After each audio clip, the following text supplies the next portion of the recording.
From the Cronkite studios in downtown Phoenix, this is Cronkite News. Good evening and welcome to this special edition of Cronkite News. I'm Katie Beery. Thank you for joining us.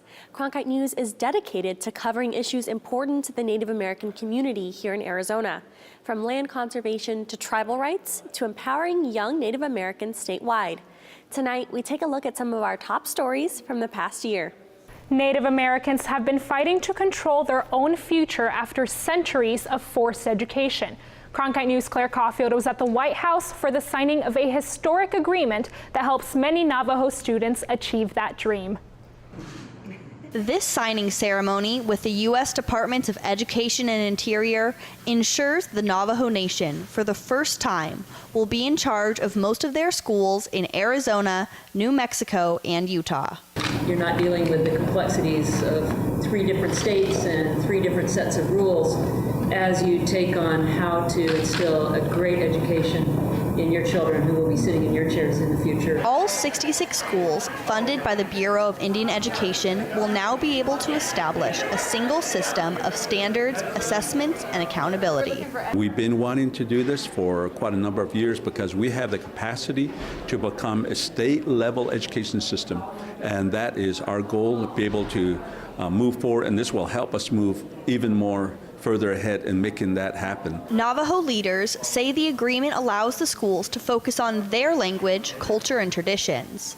They say this helps make amends for the years when students were punished for speaking Navajo. When I went to school, we were prohibited from speaking our language.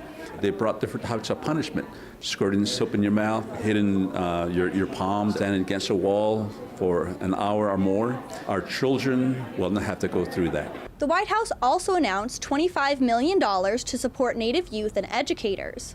Northern Arizona University and the University of Arizona will receive almost $400,000 to support Native students in professional development. The Gila River and Quechan Indian communities will receive over $1 million to support their Native youth. In Washington, D.C., Claire Caulfield, Cronkite News. Navajo Nation lawmakers will soon discuss the fate of the Grand Canyon Escalade project. Cronkite News reporter Caitlin Greno tells us what happens next. The proposal is to build a tram and other tourist attractions on the Navajo reservation where the Little Colorado River and the Colorado meet. The Save the Confluence group said the Escalade would harm sacred land. Our culture, our way of life, it's under threat of a desecration because the developer chose not to listen, chose to tell us that the site where you pray is not a sacred space. The Confluence partners are developing the Escalade project. You can have a project that improves the lives of our people and then also retain the beauty of our land. The Confluence partners say the Grand Canyon Escalade project would bring in about 3,000 jobs and boost economic development for this generation and generations to come. We have to think 20 years into the future, 60 years, 100 years into the future. How will we be? We have thousands of people who are unemployed who have signed and said, I want this project to come through and I want a job.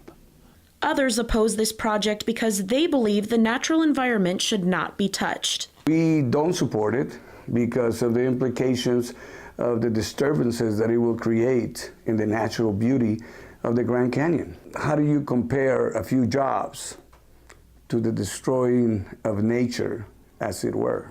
Save the Confluence says some things are more important than jobs. We need jobs, but not at the expense of our culture. No end yet in sight to this battle over the development at the Grand Canyon. In Phoenix, Caitlin Greno, Cronkite News. The next public hearing is scheduled for October 10th. Then the final decision is up to the Navajo Nation Council.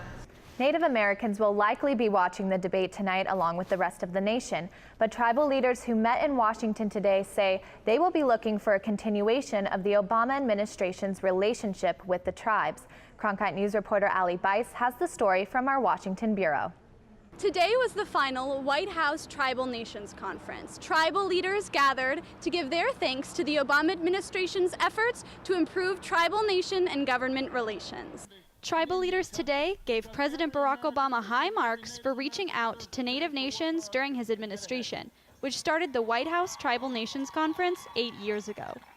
The president told tribal leaders that much has been accomplished in those 8 years, but much remains to be done. I believe that, yes, our progress depends in part on who sits in the Oval Office and whether they're setting the right priorities. But lasting progress depends on all of us, not just who the president is. But leaders of the Navajo Nation said they are concerned about the next president and whether he or she will continue the Obama administration's policies. A candidate that doesn't really quite understand what government to government means and what nation to nation means, because we were here way before the U.S. was ever established, and that needs to be clearly understood by both candidates. Begay said tribal leaders will be looking to tonight's presidential debate for clues. And we want to see if one of them really understand clearly what it means, government to government and nation to nation, trust, responsibility, and treaty obligations. But some at least already know who they're voting for. And so I'm looking forward to a Clinton administration, if I can say that, because I think Hillary will continue the momentum that President Obama has done for Indian country. In Washington, Allie Bice, Cronkite News. Navajo tribal members joined Republican lawmakers Wednesday to speak out against a plan to make a southern Utah site a national monument. Cronkite News reporter Claire Caulfield has the story from Washington, D.C. Bears Ears, just north of the Grand Canyon, is serene and peaceful, and the subject of a passionate and heated debate over who should control the land. Designating the Bears Ears as a national monument will restrict access to the land and area, require payment of entrance fee, and the local natives and Anglo people cannot hunt on the lands, gather wood for heating homes, pick pine nuts, graze their cattle, acquire medicinal herbs, and perform ceremonies that they're used to doing. Republican lawmakers and some Navajo tribal members back the Public Lands Initiative, a bill supporters say mandates local control. What we have in the Public Lands Initiative was designed by these people, was designed to meet their wants, their needs, their desires. Critics of the bill say federal control will protect the land from energy development and off-road vehicle use. The Navajo Nation government officially approved the national monument designation after debate and discussion in 2015. And the good thing about this is folks from all sides of the issue recognized that this is a sacred place of Navajo people and it should be protected and preserved as such. Republican lawmakers say they plan on getting the Public Lands Initiative passed during the lame duck session after the election, which is also when many expect President Obama to act on the designation. Susie Philemon hopes his decision is to not make Bears Ears a national monument. How can we as Native people trust the United States government when they assign certain land for tribal uses and then take it back and claim them as a national monument? In Washington, D.C., Claire Caulfield, Cronkite News. They're calling it a trip that changed their lives forever. 4 friends representing the Apache tribe took a road trip from Maricopa to North Dakota to stand in solidarity with the Standing Rock Sioux tribe and protest the Dakota Access Pipeline. Jesse Canales tells us how the trip changed their perspectives of what it means to be a Native American. This wasn't the first time the Apache tribe fought for Native water rights. They won their own water right battle after a 30-year legal battle, and they took that knowledge with them to North Dakota. One of our friends, Willow Holmes, is on the left-hand side. The group gathers around reminiscing about those 3 days that changed them. I've never personally seen TV. This story begins where their journey started, on Facebook. Savannah Gonzalez organized the trip immediately after seeing Facebook videos where protesters were attacked by Dakota Access Pipeline guard dogs and pepper sprayed. All I could do was cry. Strong urge to feel that I had to be there. The pipeline will go through 4 states, North Dakota, South Dakota, Iowa, and Illinois. Others were motivated by the destruction of what they believe are sacred burial grounds and protecting the Missouri River. The possibility of this getting ruined, you know, and not only that, it trickles down into other states. Late last week, a federal appeals court ordered a halt to construction of a section of the pipeline in North Dakota, within 20 miles on either side of Lake Oahe. The ruling said the court needs more time to consider the Standing Rock Sioux tribe's request for an emergency injunction. In an earlier statement, the North Dakota Petroleum Council said, "While we support the efforts to bolster meaningful and open-minded discussions with tribal governments, this project has already met the rigorous requirements and demands of not only the federal government, but 4 separate states, and provided ample opportunity for comments. This project is critical to our nation's energy future and is in the best interest of the state and nation." But the protesters are vowing to stay until the situation is resolved, and they are relying on the help from tribal members like Lopez. Best experience I've ever had. There was just so much teamwork, so much friendliness. No job too little, every chore an act of unity. Vanna was cutting like vegetables. I helped wash the dishes, dry them off and everything. They said the trip home was bittersweet. They still felt there's a lot to be done. Now, they say they're planning on returning to North Dakota in November and bringing supplies for the children at the new school being built entirely from military tents. Live in downtown Phoenix, Jesse Canales, Cronkite News. A new proposal before the Phoenix City Council could prompt the creation of Indigenous Peoples Day. A subcommittee approved the recommendation this morning. Vice Mayor Kate Gallego says it's a step to honor the link between the city and tribal nations. If approved by the full City Council, Phoenix would be the largest city in the nation to create a day honoring Indigenous peoples. Opposition to the Dakota Access Oil Pipeline continues to grow, but so does support for the tribe fighting to stop the project in North Dakota. Cronkite News reporter Yesenia Beltran shows us how supporters in Phoenix are trying to help. More than 200 people from across Arizona recently marched to show support for the Standing Rock Sioux tribe's fight to stop the Dakota Access Pipeline. Coming here and realizing there's another fight in North Dakota, which we also have all these issues here in Arizona, it's time to unify for our people. People of all ages and backgrounds gathered to hear the words of tribal leaders. It is our time to be heard. Many don't think about repercussion or suppression.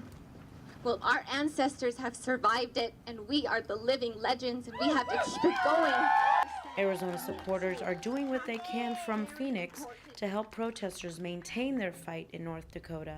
We're getting asking for donations that are winterized. We're going to get ready for winter. So that is our next step, and it's going to be ongoing. A group of Phoenix residents will caravan to the Sacred Stone Camp next week with donated items including blankets, food, and medical supplies.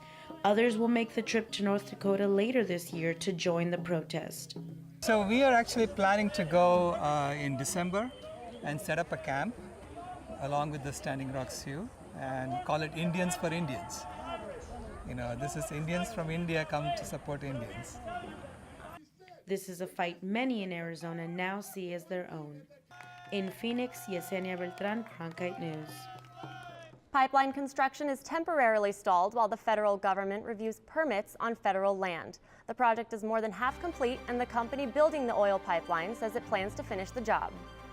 One Arizona congressman is pushing for the preservation of Native American land along the Gila River. Cronkite News reporter Sarah Lichterman was at the Intertribal Council of Arizona, where leaders were giving their support. Cultural resources, vital. Cultural and historic preservation, vital.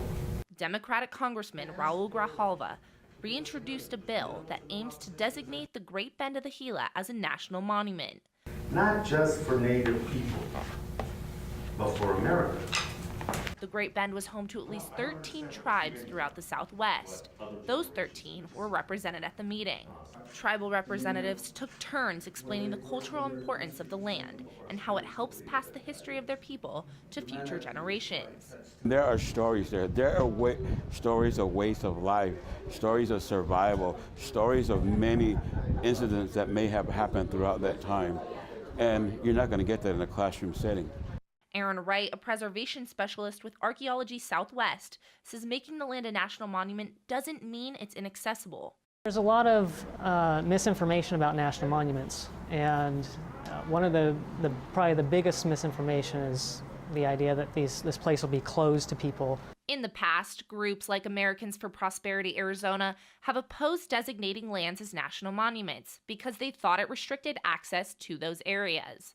A Caucus tribe representative asserts he and his people share strong convictions over the preservation of their land. We're never going to give up on anything, especially trying to protect our land, because once you destroy something, it's gone. And when it's gone, you can't replace it. A matter of months, when the congressional session ends, will determine whether or not the legislation will pass. In Phoenix, Sarah Lichterman, Cronkite News. The Senate Committee on Indian Affairs gave the green light to a bill expanding education savings accounts to students at Native American schools. Cronkite News reporter Claire Caulfield was in Washington, D.C. and saw the drama unfold. Senator McCain's bill could make 12,000 Native American students in Arizona eligible for education savings accounts. But McCain and Senator John Tester of Montana had a heated debate on Wednesday over what that expansion might mean. But I do not believe in any program that would divert public education funds to private entities with limited accountability. The Native American Education Opportunity Act would transfer 90% of what would have gone to that student's tribal school to an independent account managed by the student's family.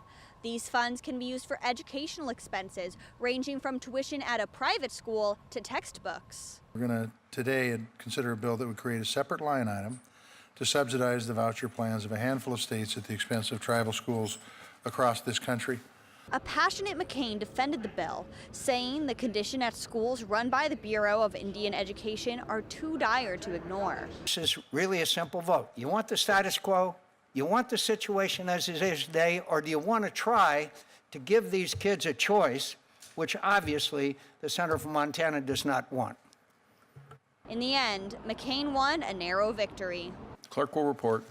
The ayes are 7, the nays are 6. The bill now moves to the full Senate, but it's a race against the clock. There are only 40 workdays left in this session, and there is currently no related bill in the House. A new report from the Arizona Department of Gaming says tribal casinos will contribute about $25 million to the state for the quarter that ended on June 30th. That's about a 2.9% decrease from the same quarter last year. It's the second consecutive quarter of revenue losses after 6 straight quarters of increases. Feeling ignored and concerned about the nominee, those feelings led to a walkout of the delegation last night. And some of those feelings carried over to this morning's Native American caucus. Cronkite News reporter Joey Carrera met with Arizona Native Americans to find out what issues they care about most this presidential election. Droves of protesters showed up to voice their anger about Hillary Clinton's official nomination. Among the groups and messages were Native Americans. The thing is, with Bernie Sanders, and one of the reasons some of our Native people gravitate towards him is because he speaks on environmental issues. Our lands have been exploited. Our resources have been exploited. Ben Navamsa, former Hopi chairman, says corporate greed is to blame for many environmental issues Native American communities face. Our Indian way, we are supposed to be good land stewards. Sanders urged his supporters to back Hillary Clinton, but many American Indians feel she doesn't advocate for environmental issues strongly enough. How are we going to get our Native people on board? Because I've already heard a lot are going to go to Jill Stein. Kyle Blackhorse has roots in several tribes. He says he's taking steps to help his people voice their concerns. Earlier this year, we did a voter registration booth, and that worked out pretty well. Blackhorse says he is focusing his outreach on a key demographic. A majority of our population is made up of youth under the age of 24. Stephen Lewis, Gila River Indian Community Governor, says he backs Hillary Clinton. She supports tribal sovereignty. She supports, of course, some of the really important issues facing Indian country. And he urges other American Indians to do the same. The Native delegates across those ones that are in other states with large Native populations, I can see us solidifying our Native group moving forward. Very important. 5 of Arizona's Native American tribes attended the caucus. In Philadelphia, Joey Carrera, Cronkite News. The deadline is fast approaching for thousands of people in the Navajo Nation who are considering selling off land interests. The U.S. Department of the Interior has made offers worth more than $260 million to about 26,000 Navajo landowners. The buyback program is the second phase in a lawsuit over royalties the federal government held in trust for American Indians. This voluntary program aims to buy land parcels and then turn them over to tribal governments. For some, the deadline to accept or reject offers is Saturday. The White Mountain Apache tribe said the government needs to live up to the word to provide them with a supply of clean drinking water. Cronkite reporter Megan Finnerty tells us the tribe wants the government to finish the work on the Minor Flat Dam. White Mountain Apache tribal leaders urged Congress to live up to their commitments and help the Arizona tribe avoid what they called a drinking water crisis. Mr. Chairman, the federal government made a deal with the White Mountain Apache 6 years ago that we would build the Minor Flat Dam. Vice Chair of the tribe, Casey Velasquez, testified in support of the bill that would let the tribe tap into undesignated funds from a 2010 water rights settlement to finish the dam. Water is very important to the White Mountain Apache tribe, just like it's important all over this world. Bill sponsor Senator John McCain said time is of the essence.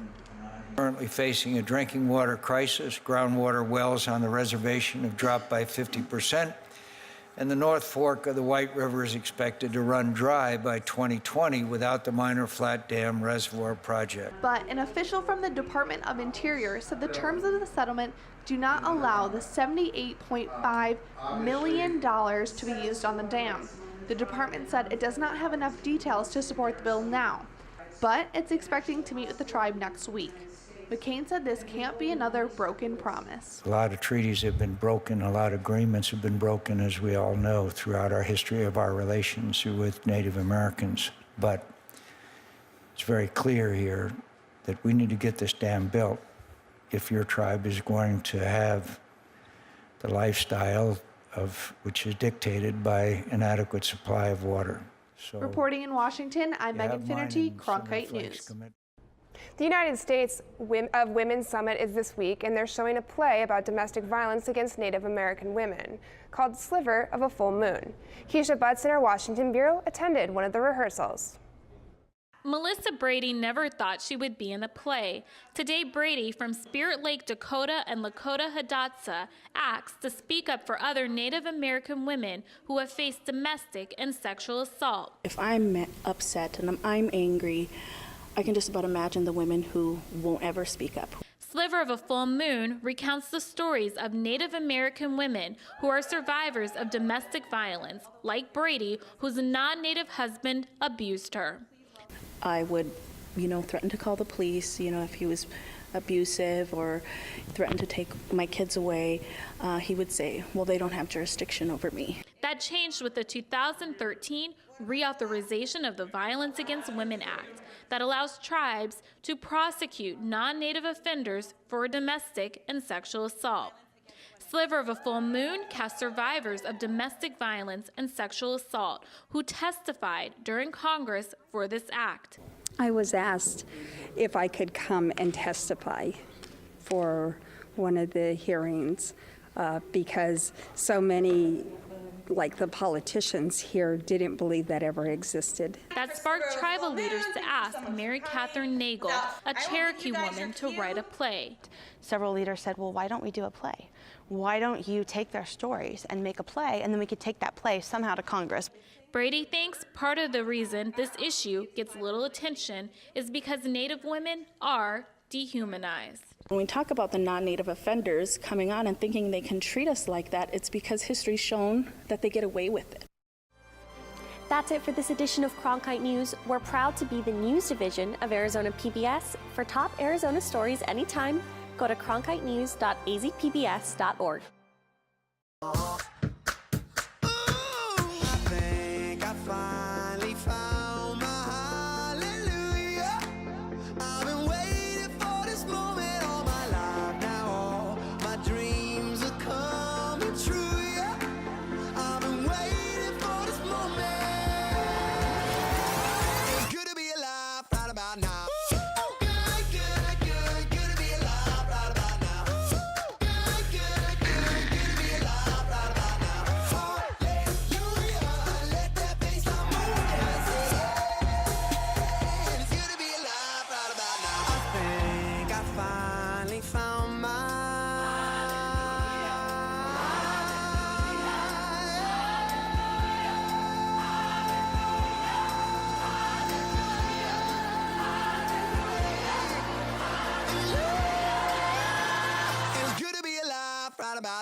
Tickets are now available for the annual Walter Cronkite Award for Excellence in Journalism Luncheon, held Monday, November 21st at the Sheraton Grand Phoenix. Join media industry and community leaders in honoring this year's recipient, award-winning journalist and CBS Evening News anchor Scott Pelley.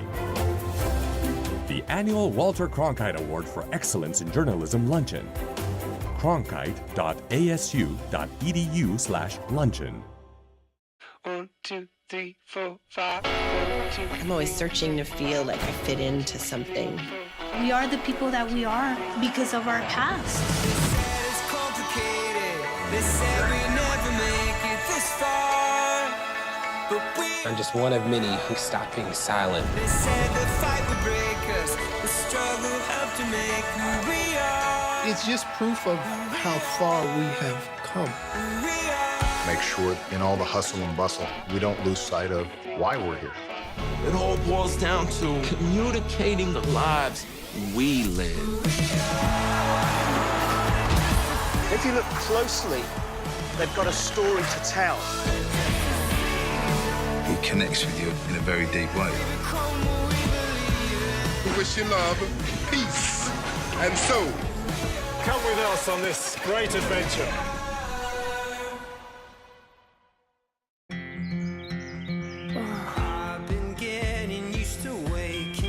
Come and play with us. Onward and onward!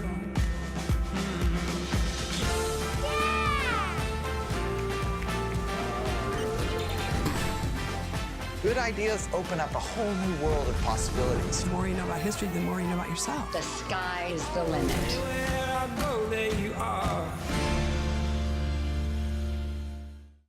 Arizona PBS, a community service of Arizona State University.